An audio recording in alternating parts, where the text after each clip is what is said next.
we come to the little creek, and I hop across it, and I'm looking at fence lines, and I hear something behind me, and I turn around, and she's sitting back there on her keister. And when I helped her up, there was her cheeky imprint in the mud. If we buy this place, we'll call it the Soggy Bottom Cattle Co. Well, the next day, I had come up with the creaking cheeks. So you actually knew each other long before life brought you back together. We went to grade school together. Christian called and said that his wife was going to pass away. It made such an impact because I knew how much James loved his wife. Shirley was my first wife.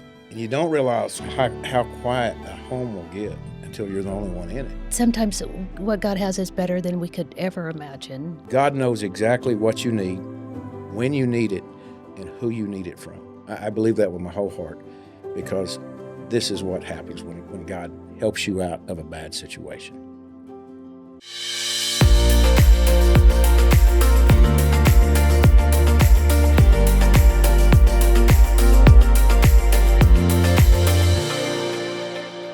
Some stories are about business, some are about love, and some are about resilience, faith, and building something meaningful after life takes an unexpected turn.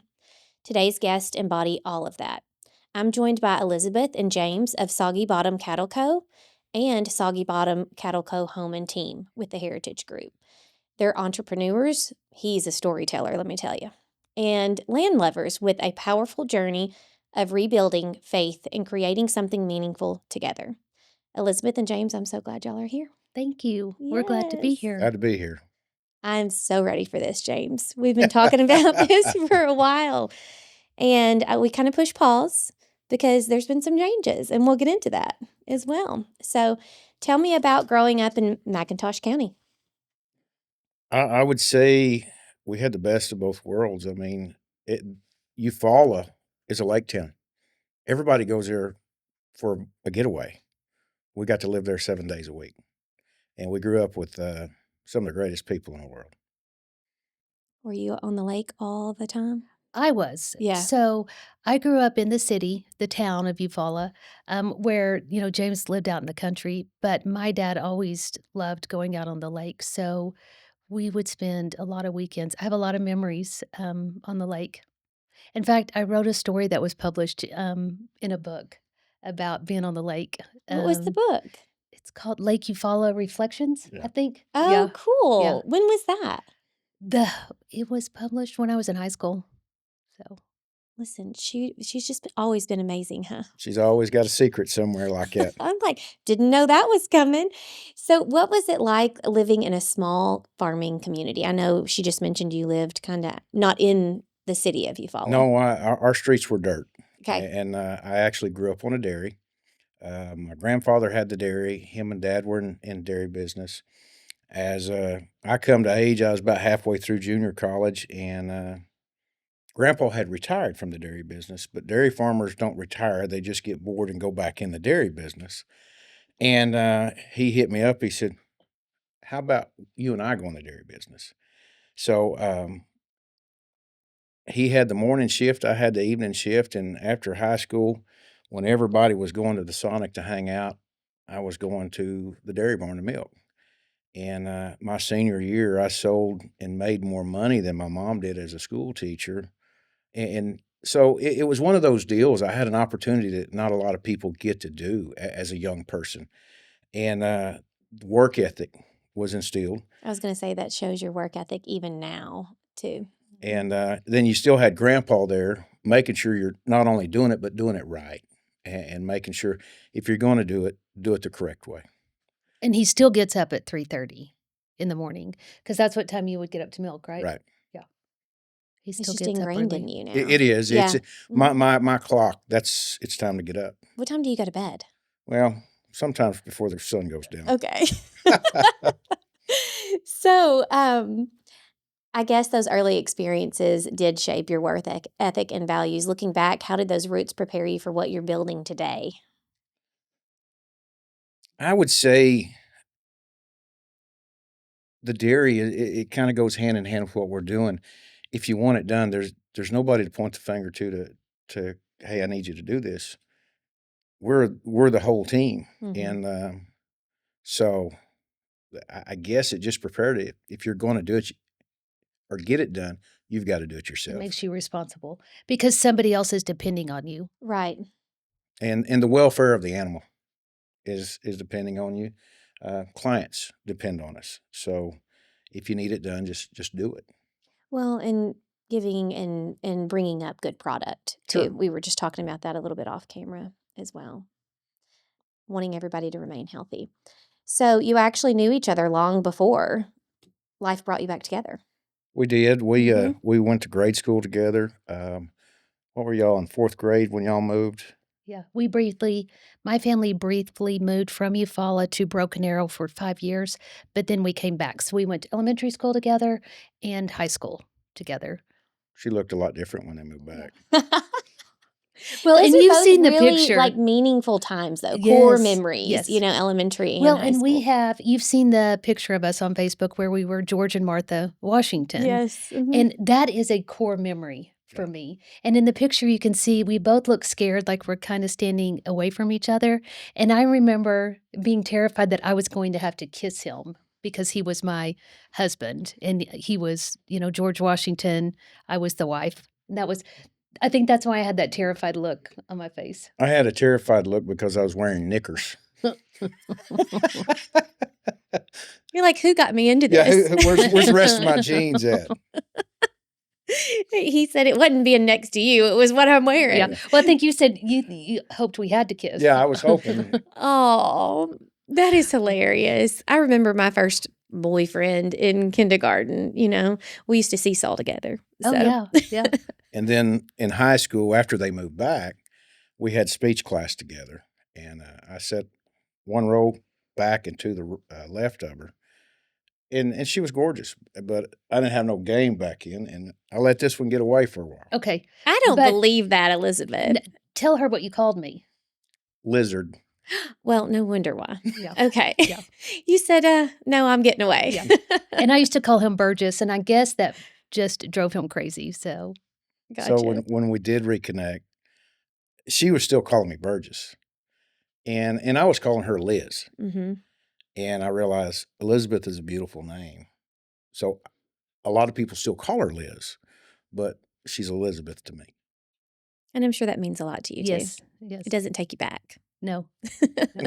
And I every once in a while I'll say, "Hey, Burgess." Oh. She's got my attention then because yeah. You're like, you should say it back to her now Right. that she has the Yeah. same last name.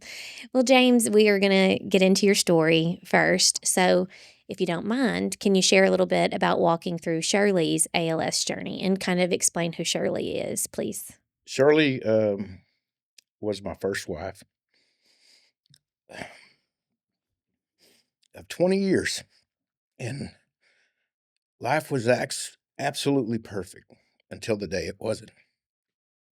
She literally got out of our pickup, twisted her ankle, and that one wrong step changed my life forever, and it cost her hers.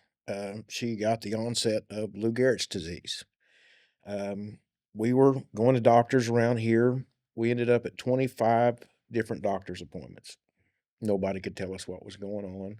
She was going to therapy, and one day we're at the house, and she was doing physical therapy, and she had twisted her left ankle, and I was watching her. I said, "Hey, I need you to do that with your right leg," and it upset her. She was frustrated. Her body was starting to not respond, and I said, "I just need you to try it with your right leg."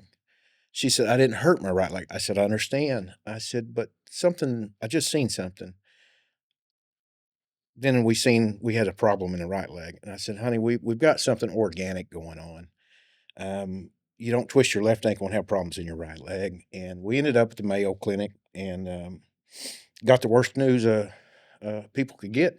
And the doctor told her, "You got 2.5 to 3 years to live," and 2 years and 11 months. I'm so sorry. It's a horrific disease. It steals everything away that God gives you. It took her legs, arms, eventually her breath, her speech, but it never took her spirit. She had ALS, and she didn't live with ALS. She allowed ALS to live with her. the bravery that I watched is changed me forever. I don't know that I'm that brave. Oh, Lord. We need a little, segment to take a break over Do you need here. some tissue, James? I think I'm good unless you see mascara rolling down my face. So, you kinda talked a little bit about it, but can you tell us what that season of grief taught you about life? You know, when our mobility had went, there's a lot of time sitting at the house on the weekends, and we had real conversations, conversations that I don't think a lot of husbands and wives do on a daily basis because life is so busy. Right.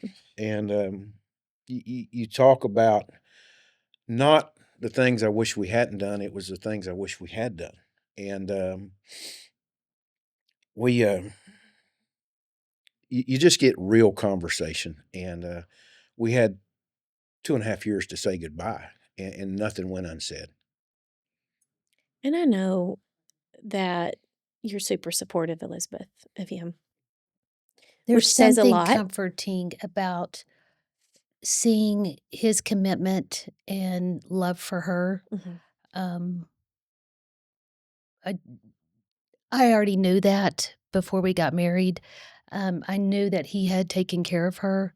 Um, Even my parents had witnessed it, um, and my brother, and they talked about that. So I knew how much he loved her, and I knew what a caregiver he was to her. I think too, you said you had 2 years to say goodbye, but you thought about a lot of the things didn't get to do, Sure. and not that you have forgotten about Shirley at all, because I know you're living that out, but now you're getting to experience a lot of things with Elizabeth too, and y'all are making every moment count We because of what you've gone through as well. we leave it all on the dance floor every single day. And there's something he says almost every day, every week, "We don't have problems." Yeah. So There are people in the world that have real problems, and we don't have problems. And if you've got problems that money won't fix, you've got real problems. If you got problems that money will fix, you just got an income issue. Right. It's not a problem. Then people need to work on their work ethic, There you go. so we can get right back into that one. Right. and Well, I don't wanna waste a day of us fighting or, pouting or being bitter right. because life is short. Um, so I am sad that he lost his wife, but it has taught us to communicate, to forgive quickly, um, to say what we're thinking. And we always say, "I hear what you're saying," and then let's just move on, Right. because we just don't wanna waste a moment being miserable. Mhm. And at 50, how many fights do you really need to win now? None. No. I don't know. I may need one to win one with you. I'm gonna use that. Is this a fight you need to win? You set it up. Yeah. I mean, I know some of your story, but you and I have not really sat down to have a conversation. I think it hits me to see you so upset, but I think also I explained to you last night when we were talking about what we were going to discuss and everything is that when I worked in healthcare as a registered respiratory therapist, I used to work with ALS patients all the time that were vent dependent. So it was really hard seeing their families. Right. So that just brings me back. So I'm so sorry. I really am. So let's move forward. Elizabeth, what was that like from your perspective? What was he like? James, okay, well, what's funny to me is they say opposites attract, and my brother and James are night and day. My brother's very reserved, quite the introvert. And, James is gonna walk in with a microphone in his hand and kick the door down. So it was a neat friendship, and I mean, they were friends from the time you were. Kindergarten on. Yeah. Um, and he could talk to and you knew when he was talking to James because he would get this belly laugh, like, not a loud vocal laugh, but Christian throughout the years would share stories about James, and some of the things I always knew how happy James was, in his marriage, and that he had a good job, um, but I can tell you, where I was when Christian called and said that his wife was gonna pass away, like, it made such an impact because I knew how much James loved his wife. Um, and I was pulling in to get gas, and Christian called, and it would have been 2016. Oh. And he said, James's wife has Lou Gehrig's. I said, I don't know what that means. And he said, they've given her 3 years to live. And it just made me sick. Even though I hadn't seen him, James had always been happy and jolly. And it broke my heart for him that to learn that he was going to lose something so precious to him. And then, in fact, when Shirley did pass away, my brother called and asked if I could go to the funeral. And I said, "Oh, I can't. I've got stuff going on at work." I said, "But this is what I know about James." I said, "He's got a lot of love to give. I wouldn't be surprised if he were married in 6 months." And we were, I guess, engaged about I 4 put a months, ring so on it in about 6. yeah. You let it get away the first time. You Yeah. weren't letting it happen again. That's right. huh? Shut the gate. Yeah. Shut the gate. So, what made you reach out after that Christmas play, and kind of talk us through what exactly I'm asking Okay. you? So, my brother had invited James to a Christmas play at his church, which was in Owasso, and he invited my parents, and of course, he called me and said, "Hey, James is coming." Both of my parents called and said, "Hey, James is coming." I think they told me it started at 6 and it started at 7 because they didn't want me to be late. Nana and Granddad like me. I could tell. Yeah. But I walked in, and had I known what was gonna transpire later, I came in wearing this, I had an ugly Christmas sweater. It was like this llama, had these little bells on it, because I love Christmas. But I walked in and saw him, same James, he had this twinkle in his eye, his dimple, and he was just laughing. But what broke my heart was he had his wedding ring on. So I knew on the outside he was happy. But on the inside, I knew he had to be hurting because he drove 4.5 hours, 2 up there, 2 back. yeah, to sit, at a Christmas play with people he hadn't seen in years. And I just thought about that, and I thought, I bet he needs a friend. So I think I was at work on a Saturday, and I think I texted, "Hey, it was good to see you. If you come to town, let me know." And that opened the door, and we would text, reread the text, call. He would say, "I can talk faster than I can text," so we would talk for hours. And I would ask him, when you lose a spouse, people are with you up until the point they pass away, and then they kind of forget about the person who's living. Um, and James had poured so much into her, and people had checked on him, but when she passed away, it was kinda quiet. People checked out. Yes, Mhm. and I didn't know her, but I knew he needed to talk about her, so I would call and ask questions, like, even, "Tell me your favorite story, your favorite memory." I even remember, your anniversary. I texted, "Hey, happy anniversary." Just trying to, Keep it be a alive. person for him. Yeah, keep it alive, Mhm. and just be a friend where he knew that it was a safe place to talk about those memories if he wanted to and when he wanted to. And I can't put a value on what that was worth at that time in my life because people do. The funeral's over, people go home, and you don't realize how quiet a home will get until you're the only one in it. And, and then we started being friends, going to concerts, and it was totally just friends. It meant the world to have an outlet to talk to. Um, so that was life-changing right there. People always say, in a home that's really quiet, you're only left with your loud thoughts, That's right. too.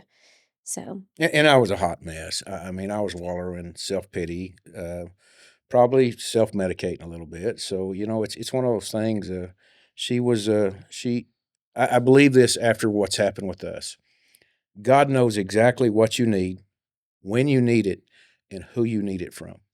I believe that with my whole heart because this is what happens when God helps you out of a bad situation. I think it also helps, too, when someone knows how to communicate, and I feel like Elizabeth really knew how to be a friend before anything else in order Absolutely. to communicate well with you too, which I'm sure also helped more blossom too, Yes. the more you found out about him and his wife. And Absolutely. situation and everything Absolutely. too. It gave you gave me trust and peace and security that he would be a good mate. Yeah. So back to that Christmas play, Uh-huh. right? Christmas play. What did you think when Elizabeth walked in? In the sweater, Just what was your I, first I thought? thought, first of all, life has been so kind to her. She looks more beautiful than I remember her from high school. And I thought, how does somebody look so wonderful in such a hideous garment? Hey, I think I wore that sweater last December. Did But you really?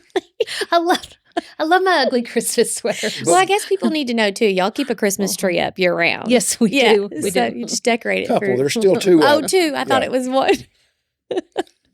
But Elizabeth, growing up, she was the girl that you remember, not because she was beautiful, but of her attitude. I mean, she was fearless, and having that friendship later in life, it just was at a time when I needed somebody fearless in my corner. It was an awesome experience. Sometimes they'll say, "Ooh, that kind of scares me. That's the Liz from 1993." I wonder when those scenarios come up. Care to share? I'm trying. I can't think of one right now. Can you? No. Okay, Elizabeth, did you realize at that moment that life may change for both of you? Absolutely not. Mm. No idea. When you talk about God orders and directs your steps, I no idea. And that's where you're glad that God says walk by faith and not by sight. Because if we could see what were going to happen, we would try to manipulate the situation. Um, and it was sometimes what God has is better than we could ever imagine. And I think that's true for both of us. Absolutely. Meeting later in life and developing a friendship, it's been better than I could have ever imagined or even thought or dreamed or wished for myself. Y'all are definitely goals. You are. So sometimes life just requires taking the next step. Did that bring you Soggy Bottom Cattle Co? Once y'all sealed the deal? Or how did we get there? Close. Mhm. Well, we built a barn in our backyard first. Okay. Mhm. Mm-hmm. And we started with a storage facility, and we've literally got a house in the backyard now. We got done with that project, and I think when we have a task at hand, I think we bring out the best in one another. I've learned not to question her judgment, give her creative space, and it's just one of those deals that I think we do the best when we're busy with a task. Well, and so when I moved to Roland in 2020, Mhm. I was driving from Roland to Northwest Arkansas every day. And we were only off on Sundays together, so one day a week.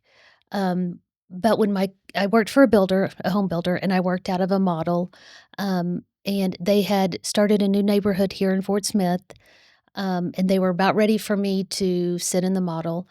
So they just had me work from home.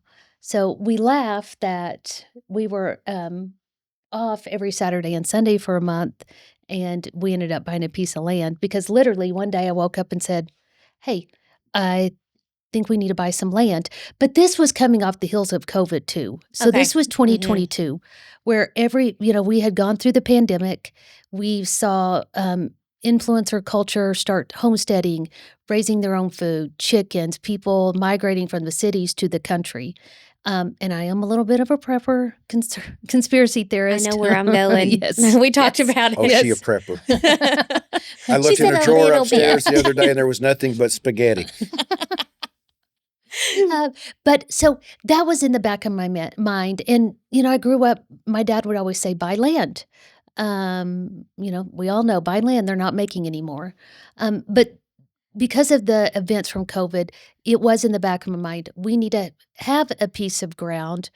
And I didn't really know what we would do with it. I'm thinking you would have probably decided to put a bunker in it later. Well, we have a storage container Okay. out there. Mm-hmm. We did see them dig one the other night on TikTok. And James was Yeah. like, we need to do this. So who knows? I've seen it a lot. Yeah. No, I'm just taking you back to your prepper. Oh, yeah, yeah. But if we did, we wouldn't tell anyone. Oh. There'll be a Have Periscope. VIP. You could have a VIP Yes, list yes. only, you know. Investors Yes, list. yeah. But so I think that was probably in the back of my mind. But when I had said it, James, he was like, "What are you gonna do with land?" I was like, "I don't know. That's your problem. I just wanna buy it." Right. And I was fine just holding on to it, I think. Right. I didn't know what to do with a cow or What did you think when she said that? You know, it was growing up on the dairy and knowing a little bit about land, and if it's not being used, we all go to bed at night, but Mother Nature doesn't, Right. and it continues to take over, and it will claim it back if we do not do something with it. And when we first started, we were going to do stocker calves, get calves in the spring, run them on grass, background them, and send them on to the feed yards. And kind of like she was talking on the heels of COVID, that's where the farm to table come in. Why send them to let somebody else take it to the rail? Mhm. We'll just take them to the rail while they're here on the place. And you've got these high protein diets that are kind of a fad right now. Carnivore is one of them, right? Carnivore, keto. That's really good for business. You've got people learn to stock up over COVID like our grandparents used to, and it just made sense, and the timing was perfect for all of that to come together when we decided to start. I noticed people started canning meat again. Yes. During COVID. I'm sure they always have, but it's just what They started videos all of I was those starting to see too. So making the homemade sourdough. yes, Yeah, definitely. that was huge. The Yeah. starter kits for that as Right. well. Yeah. Doing all the grandma skills and stuff like that. You really need to learn all of those skills Yeah, too. And people, absolutely. We ain't got no grandbabies yet, but she can cook like grandma. I got fried meat twice last week. Did you really? Why didn't you invite me over? I need to. Do you like chicken fried steak? Oh yeah. Yeah. Yeah. I like chicken fried anything. Chicken Yeah. fried Who steak, doesn't? country fried. No, what is it? Testicles? Oh, I don't know about that. You had some not that long ago, That's didn't exactly you? right. We have some in the freezer, so we've got them waiting. They've got Molly's name on them. Okay, and the fact that y'all have been blowing up on social media. Let's kind of plug that in for a second, too. You're such a great storyteller. You're hilarious. So it's just a package. We've been extremely blessed, and I attribute a lot of our beef success to social media. Soggy Bottom Cattle Co. exists and has the success that it has because of social media. And yeah, we're selling beef, and we sell some great beef. But at the end of the day, we've sold a story, and the story is our real life that as it unfolds from it how it started to every day at the farm.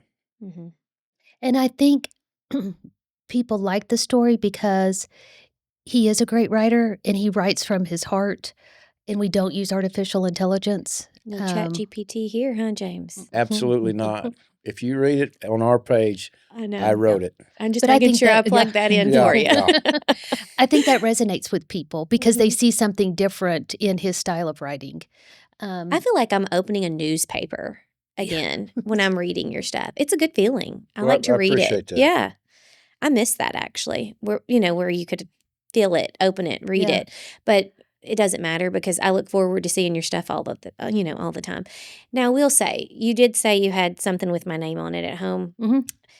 Your brand kind of looks like that, but let's talk about what it actually is. You tell this story. Well, when we found a piece of ground, and we'd been dealing with a realtor at the time, and we'd went out there once with him. I called him and said, "Hey, we're probably going to hit you in the morning with an offer. Do you care if we go walk the fence lines? If you're going to have livestock on a piece of property, how much fence do I got to replace on this 60 acres?" And so we parked the truck and we just started walking the fence lines. And we come to the little creek, and I hop across it, and I'm looking at fence lines, and I hear something behind me, and I turn around, and she's sitting back there on her keister. She got her little Celsius Celsius. water, didn't spill a drop. So, I mean, being the gentleman that I am, I took a picture first, Right. Got to capture it. documented it, and went back and helped her up. And when I helped her up, there was her cheeky imprint in the mud. And I just kind of giggled, wasn't even thinking about it. And I said, "Hey, Mom, if we buy this place, we'll call it the Soggy Bottom Cattle Co." It just rolled off the tongue. Well, the next day I had come up with the Creek and Cheeks, and that's what we brand our cattle with, and it's uh it's recognizable. Nobody's, I don't think, in history's ever branded a butt cheek on a cow before. And you know, being a cowboy poet, I like wordplay, and it was what a couple months.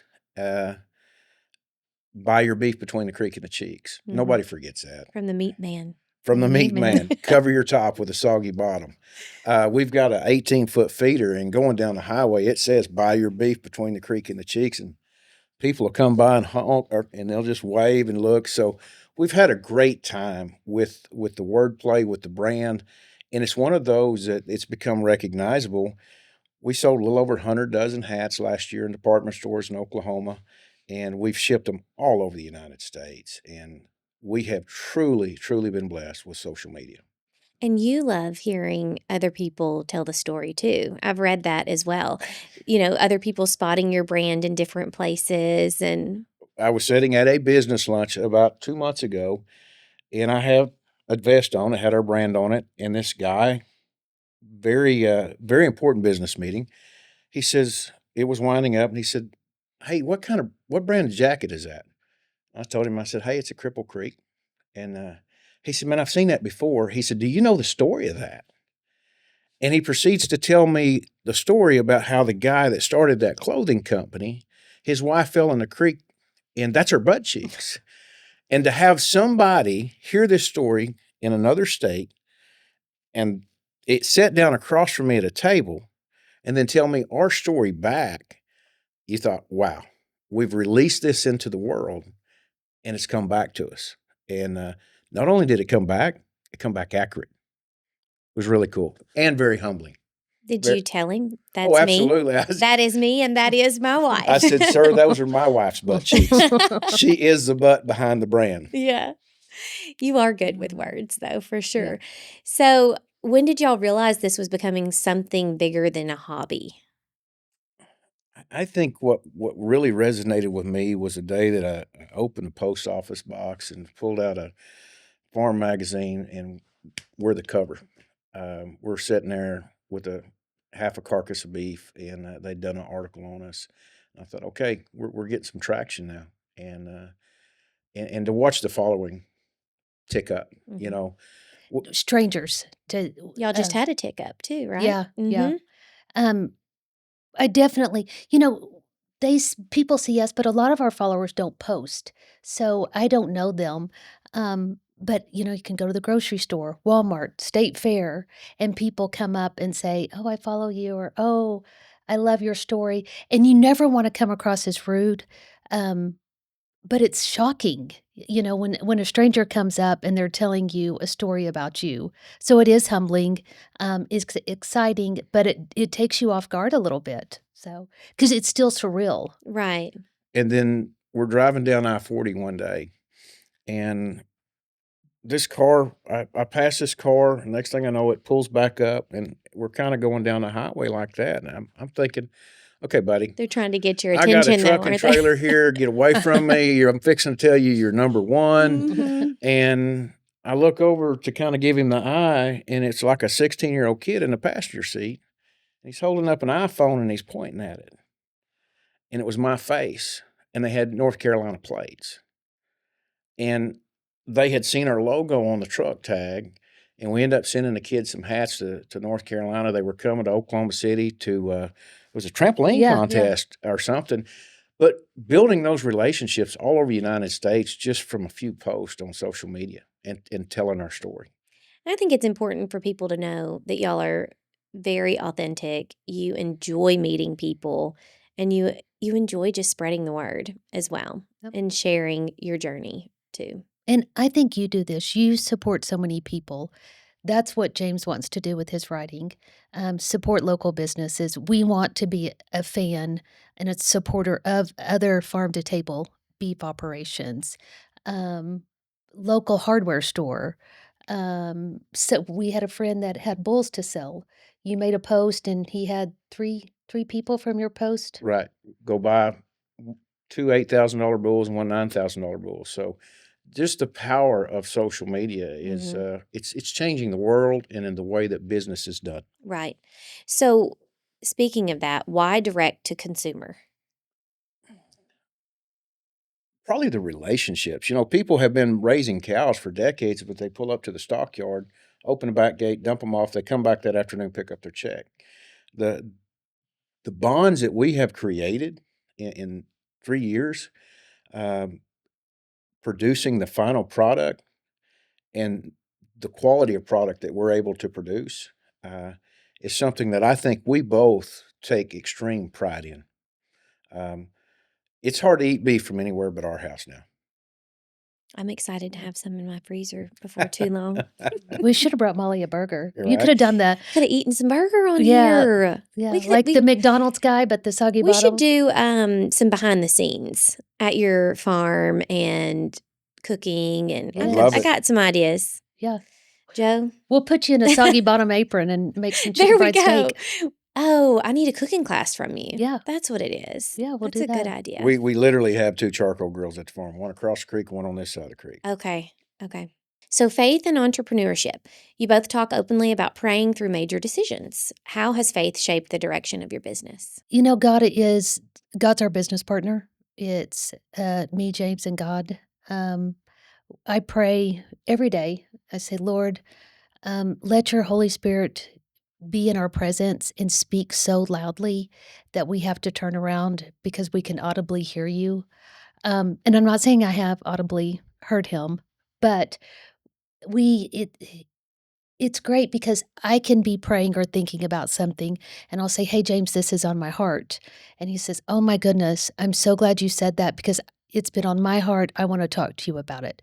So I think inviting God in, he leads us and guides us separately and then together as well. And we were talking about the Lord's chicken earlier. Yeah. So Chick-fil-A might be the Lord's chicken, but Soggy Bottom is the sanctified beef because we do go out there. We have prayed over Yeah. every fence line. I mean, we've taken oil and anointed every square inch of the fence lines.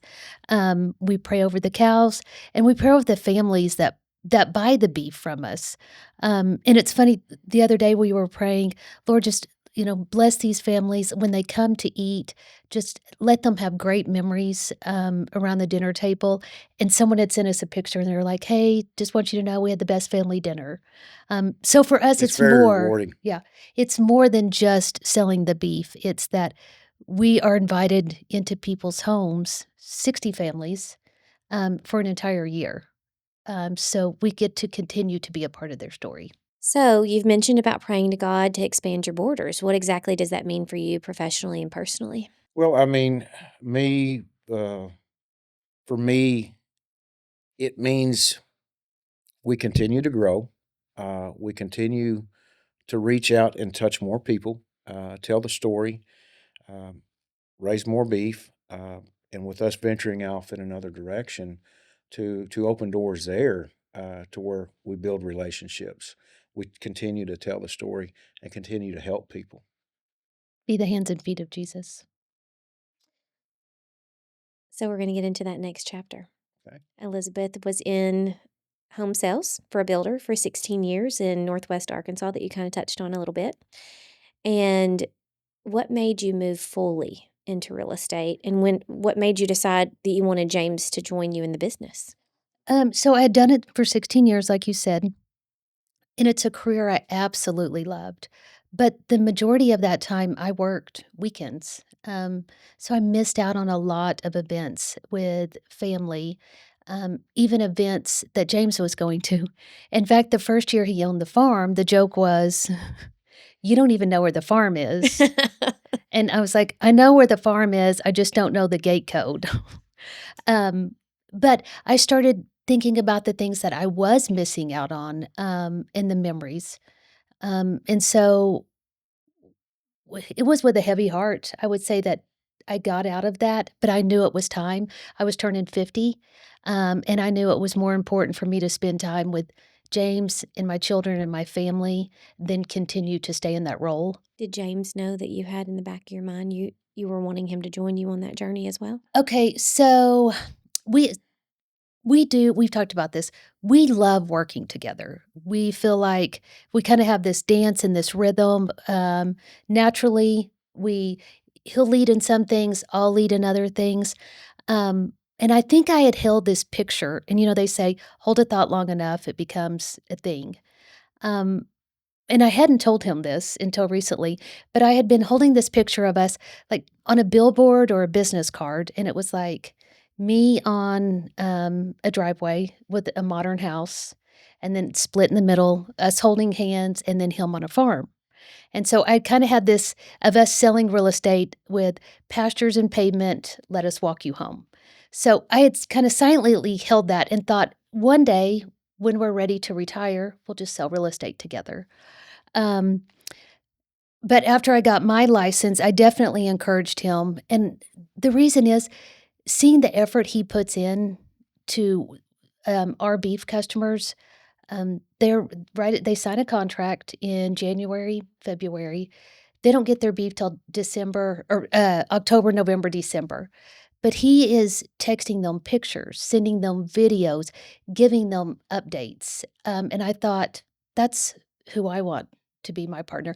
In fact, he sold beef to one of my sales managers, and he came in one day and he was like, "Man, I wish I could get me 10 of James." He said he does a great job at customer service. He really does, because Yeah. I just told you I took one of my kids to the orthodontist. Did Elizabeth tell you this? No. I took one of my kids to the orthodontist just last week, and never met them. This is my first time because we've been here now for a couple of years, but my older child had braces in another city. So, and then he's like, "Yeah, you're selling a house right around the corner from me in the neighborhood, and I see some of your social media, and Elizabeth and James are over there now." And I was like, "Yeah, they are." He's like, "Well, my mom buys beef from James and she loves him." There's another story for you. Right. Doctor Dr. Wiggins. Yeah. Yes. Yeah. Yes. He is amazing too. So I just thought, I have to tell you this as Yeah. well because you are impactful, period. That particular customer, I may be sending them pictures and videos, but the night that they open their Christmas card from us, she's pan frying a ribeye with a picture of our Christmas card. Hey, just open your card and we're about to enjoy a great dinner. It's those interactions, not when it's time to do business on beef, but throughout the year that we're more than a supermarket. We're more than a place to buy beef. There is a real connection there. Well, and you cultivated it though. It's easy for you too, and people appreciate you as well. Well, and we can be getting gas at the gas station. We could be in the line at the drive-through or at the grocery store, and he strikes up a conversation. A lot of times, he ends up putting that person's contact info in his phone, um, but he always says, "Do you eat beef?" Well, who doesn't eat beef? Right. But he asked every single person, and I was trying to model that in selling real estate, "Hey, do you own a home? Do you wanna own a home? Do you rent?" Just making strangers friends, Mhm. and that was important. I thought, "This is who I want to be my business partner." I watched him he sold all our beef, he sold our dear friend's beef, um, because he goes out and he finds the buyer. He finds the customer, he doesn't wait for it to come to him, so he's a true I don't wanna say salesperson because I think that sounds predatory. Well, you're not pushy. Yeah. No. Neither one of you are. He's a connector, Yeah. Mhm. And problem our solver. business model is totally different than anybody else doing what we do. We unloaded steers 2 weeks ago at our place, and before they set foot on our property, they were already sold. Um, that takes the stress off of her and I. Right. If we're going to dump the capital, we need a home to go with these guys.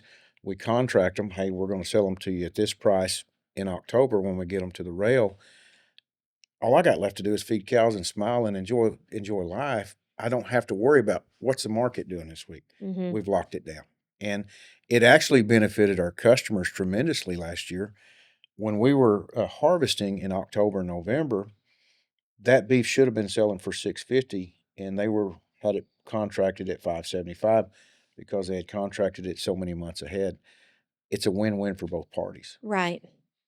I'm glad you mention that as well, so people are aware that they're locking in their prices because everything just is trending up. Beef, homes, Yes. land, Yep. everything. So back to land, what do you love about helping people buy land and dream about what it could become? The the properties that I've showed so far, the what I have really enjoyed is you get somebody in a side by side and you're driving across a piece of bare canvas. It may be a little growed up, there may be some timber that needs cut out, and they're telling you their story of what they wanna do with it and hearing their dreams, and it's just really cool to connect with somebody like that. A gentleman a couple weeks ago, they're wanting to build a venue, and, to hear about that, another one, he's looking for a place to pass on to his child, and, having those conversations with people, it's I look forward to coming down the road in 10, 15, 20 years when that boy has built a house back there, and we're old and gray and not doing anything but just driving the dirt roads. Hey, we had something to do with that. And even the people that are thinking about doing the venue, I know that you'll send people over there to them Well, too. I am an ordained minister, so if you need to Oh, yeah, I renew forgot your about renew your that. vows, I'm That's a available. good idea. I'm gonna have you Yeah. renew my vows and cook me a dinner. Alright. Yeah, yes. So, you've been in real estate for a little bit, Mhm. and I'll direct this question to you as well, but I'm gonna ask you first. When you were choosing a brokerage, what stood out to you about the Heritage Group? They understand the power of social media and the part that it's gonna play moving forward in the way that business is conducted. And one thing, I know him well enough that he wanted a brokerage that was locally owned. And not talking bad about any other brokerage franchise, Not at all. but my joke was if James Burgess can't get Gary Keller on the phone, he's not working there. And that's not how it works. Right. But I knew that he is going to want to be in a small office, that the owners and the founders are there, that he can call them on the phone, walk into their office, and get face to face with them. And I'll say I have to respect your decision as well because you and I met to talk about a podcast originally. And then conversations just evolved and we did discuss the Heritage Group and you left that up to him. Yeah. You made him able to choose where you wanted to go. And that just shows y'all's relationship and your respect as well. And it's faith based. Mhm. That's very important to both of us. And the one thing that I've been impressed with at the Heritage Group is the concierge approach to the whole process. I think that's a lacking in this industry. Uh, Watching her work several deals, um, that is something that I think is really needed in this industry. Well, we were talking about that this morning. I had an issue at a rental. I had had some work done last year by a plumber. So I called them. They had installed a hot water heater. So I called to see if it was still under a warranty. Um, she was very short with me. No, it's not under a warranty. I said, well, okay, it's kind of an emergency. I still need someone to go out. We can't go out till the 12th. I said, oh, I'm so sorry. Can you find an earlier date? We only have the 12th. I said, okay, I'm sorry, that's not going to work. Click. Not, "Thank you, let me," "If there's a cancellation, can I get with you?" And I called James and he said, "Well, buckle up because that's what things are only getting worse and headed in that direction, especially with artificial intelligence." So that's important for us to continue to offer concierge service. Um, Communicate with buyers, pick up the phone, answer them, educate them, be kind and helpful. And share your resources. Yes, I have a list of absolutely. vendors. Yes, Here's somebody I can, and giving them multiple contacts for plumbers, electricians. I know that Right. y'all have that, and that's that concierge level of service as well that Correct. yep. y'all offer too. So, what type of clients are you most passionate about serving? I'm really I've got one right now, and again, I'm just getting started. They're new here from Colorado, and they've decided to start a homestead, and I'm excited about showing them a piece of property this coming Saturday because that's right down my lane, and Mm-hmm. we can talk species of grass, soil health, what he's gonna need. Hey, your fence probably gonna need some attention, and those are the kind of people that I think I'm gonna get the most enjoyment out because they're taking a blank canvas and they're gonna paint something beautiful there. And That it's is almost exciting. like you're not just a realtor, you're a mentor Sure. because this person really has no idea what he's doing. Right. So James gets to step in on another layer and level and develop that relationship and help somebody. That's invaluable too. And I know that your clients see that as well. That's that's incredible. So who is the visionary and who is the executor? Executor. Well, there's no doubt. She one of the things that's very attractive to me about Elizabeth, she does not see things how they are. She sees them how they should or could be. And she is a visionary. And I'm the guy shutting the gate and making sure it gets done. And giving her the code. Well, I don't think I know the I'm code. joking. I change the code every 2 weeks just to keep her on the hook. I just climb over. I'm kidding. So, what strengths do each of you bring to this partnership? I can tell you, James is a doer. He's got a driver personality. And even if he's tired and exhausted, he's going to take care of his responsibilities. Um, I'm trying to think. I mean, even when it was so cold, going out early in the morning, breaking the ice, and then going to work. That's who you are. You're always going to take care of the cows, take care of the responsibility. Eh, What was the question again? Who's the doer? Okay. Well, Mhm. The strengths. The Strengths, strengths. right. The strengths. Yeah. Mhm. Elizabeth's strengths is her creativity. I mean, she's just so creative. Um, Going back, we live in the home that I've lived in for 18 years. Um, to walk in, it doesn't look like the same home. And not to take anything from Shirley, but the way that she can see how something can be, it's pretty amazing to watch her creativity go unleashed. You don't need Chat GPT. I You have don't. Elizabeth. I got Chad Elizabeth. So let's do a rapid fire really quick. Okay, wait. Okay. Do you know what rapid fire is? It's quick questions that you have to answer quickly. Okay. Okay. This is not a dissertation. He doesn't understand I'll let rapid you do a fire. plug at the end, though. Okay. Okay. So rapid fire. Favorite farm moment. Sunsets. Probably wasn't at the farm. Little girl that had been out there got to watch her teach her little friends how to brand cattle in her living room a week after she'd been at the farm. That is cool. Brought tears to my eyes. Hey, what we're doing with people is really cool. That is really cool. Biggest entrepreneurship lesson. If it's got to be, it's up to me. It's my responsibility. That's kind of similar. Yeah. Yeah. Most memorable customer story. For me, one time I sold a house to a veteran that had been homeless, was living in his car. Wow. And, he ended up getting his disability and purchased a house. So, but he had given up. Where there's a will, there's a way. Yeah. And you're going to make it happen. Yeah. Yeah. For anybody. Yes, Mhm. absolutely. For me, it was because we know who's taking the beef at the end of the year because we pre-book it. We invited all of our customers out last year to process the sears, to brand them, tag them, work them. When we pulled out the gate that night, Elizabeth said, did that go like you thought? I said, are you kidding me? We went from a place to buy beef to an experience, to an educational process. I said, yeah, we're pretty on top of our game today. Nobody's doing this. I have some thoughts for you after this, Okay. so I need to share it with you. Dream property to sell. I know what yours is going to be more than likely. Mm-hmm. It's got a creek running right through the middle of it. A little bit of hills, but pasture, and just a blank canvas that somebody can create a new life on. Mm-hmm.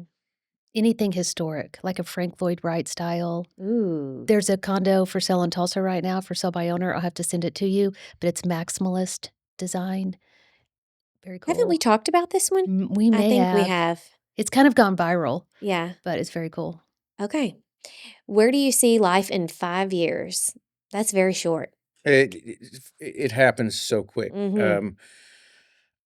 I hope to just continuing to grow and expand our borders and spreading what we do and telling a story. I want to see our hats. This is a big one. being sold in every state in the United States at some store. We're From gonna make it Outwoods happen. to Yeah. Cavender's to Bass Pro Shop. Bass Pro Shop, yeah. Bucky's is the holy Buc-ee's, grail. yeah. Oh, I love a good Buc-ee's. Their Oh, Yeah. brisket's good too. So I got a closing question for you, but before I do that, let's talk about what areas you serve for the Heritage Group, and then do a plug for your beef as well. So currently, I am licensed in Arkansas and Oklahoma.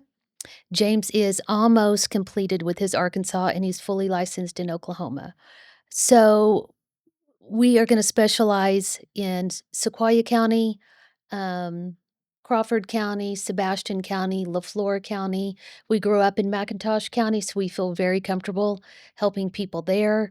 Um, m Pittsburgh County, Muskogee County, can you think of just we'll go anywhere you need our help, but that surrounding area between here and Eufaula and anywhere in the state of Arkansas. And I think it's important to also plug into that, even if it's not somewhere that you feel comfortable serving, you have a contact That's Yeah, right. we can somewhere refer you else. someone. So come to you first. You'll get them connected. That's exactly right. Hmm. Absolutely. And beef? Beef, there's only one place in the world where you can buy your beef between the creek and the cheeks. Message. We'll get you the contact information. So my closing question. If someone listening today is walking through grief, starting over, or trying to build something meaningful with their life, what would you want them to hear?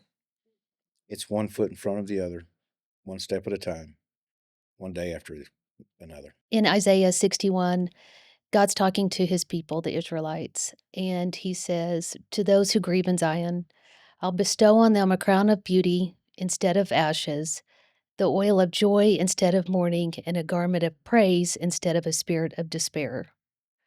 Um, and we've talked about this. And I said earlier, um, we walk by faith and not by sight because we wouldn't want to go through the trouble.